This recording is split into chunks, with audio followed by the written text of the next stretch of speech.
La semaine dernière, je revenais sur un article d'Ouest France concernant le travail du député. Je voudrais maintenant m'attarder sur un article du Courrier de l'Ouest. Il faut pouvoir rééquilibrer les relations avec les différents journaux locaux. Un article qui s'interrogeait sur le centre en Anjou. Un article qui, j'avoue, m'a fait bondir parce qu'il était composé d'un tissu d'âneries assez impressionnant. Alors d'abord, on faisait allusion à un responsable politique qui a connu un certain nombre d'échecs, et chacun le reconnaîtra, ici dans le Choletais, en mettant des dates totalement fausses. On le présentait comme député suppléant, ce qui déjà, au passage, n'existe pas, mais bon, supposons, entre 2002 et 2007, sachant que je suis député depuis 2002 et que mon suppléant est François-Michel Soulard, donc c'était déjà une mauvaise information. Ensuite, on le présentait comme conseiller régional de 2004 à 2008, alors qu'en réalité, il m'a remplacé au conseil régional en octobre 2002 et a siégé jusqu'à la mi-mars 2004, c'est-à-dire à peine un an et demi, et que de 2004 à 2010, la conseillère régionale représentant le Choletais était mon adjointe Marie-Christine Pelletier. Je n'ai pas vu d'ailleurs de démenti de la personne en question pour dire non, ces dates ne sont pas bonnes. Toujours est-il qu'il y avait ainsi un certain nombre d'erreurs très précises sur les personnes citées, et puis sur la réflexion autour du centre. On indiquait qu'aux dernières sénatoriales, il n'y avait pas d'élus centristes. On précisait qu'il y avait l'adjointe au maire de Cholet, Isabelle Leroy, autoproclamée centre droit. Alors à partir du moment où le journal, les journalistes très orientés ne donnent pas l'estampille d'une famille politique, la personne qui se dit de cette tendance s'autoproclame. C'est-à-dire qu'elle n'a pas le droit d'être réellement et profondément de cette tendance politique. C'est pourtant le cas de Mme Leroy, qui politiquement se situe dans un centre droit, et c'est tout à son honneur.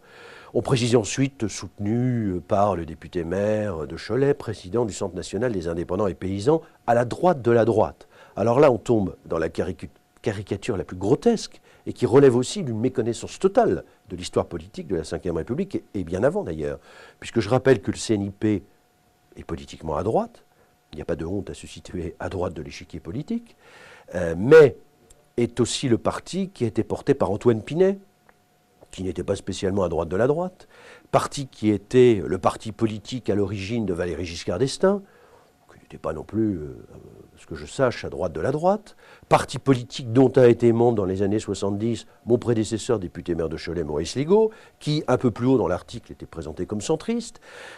Tout cela est d'une incohérence totale. Le CNIP, je le rappelle, est un parti de droite qui a aussi des membres qui se situent au centre droit. C'est un parti qui se place dans la majorité présidentielle d'aujourd'hui et qui a de fortes convictions. C'est un parti qui a quand même plus de 60 ans, donc qui montre son enracinement dans l'histoire politique de la France. Ensuite, on indiquait que, contrairement à 2001, aux élections sénatoriales, il n'y avait pas d'élus centristes. Alors, c'est la même chose.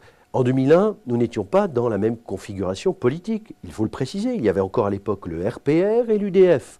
Le RPR, parti hérité du gaullisme et surtout parti chiracien, et l'UDF, qui rassemblait depuis le centre jusqu'à la droite, avec les libéraux. Par exemple, il y avait un certain nombre de membres de l'UDF qui se situaient plutôt à droite de l'échiquier politique et non au centre. C'était l'Union pour la démocratie française, créée par Valéry Giscard d'Estaing, qui était un mouvement de rassemblement de plusieurs composantes.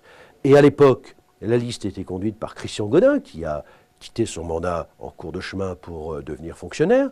Et puis, en deuxième, il y avait Catherine Deroche, qui elle-même a été élue en 2011, réélue, sous la casquette UMP.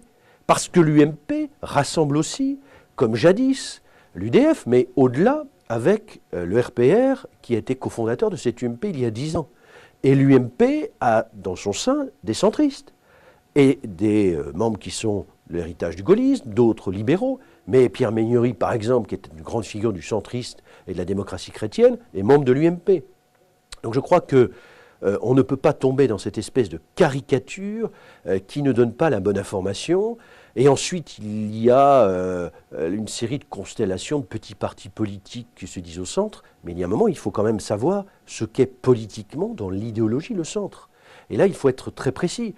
Le centre, tel qu'on le conçoit, est en fait l'héritage de ce qu'était jadis le MRP, le CDS, c'est-à-dire la famille démocrate chrétienne, qui avait un élément très important dans son idéologie, c'était la réflexion sur l'Europe.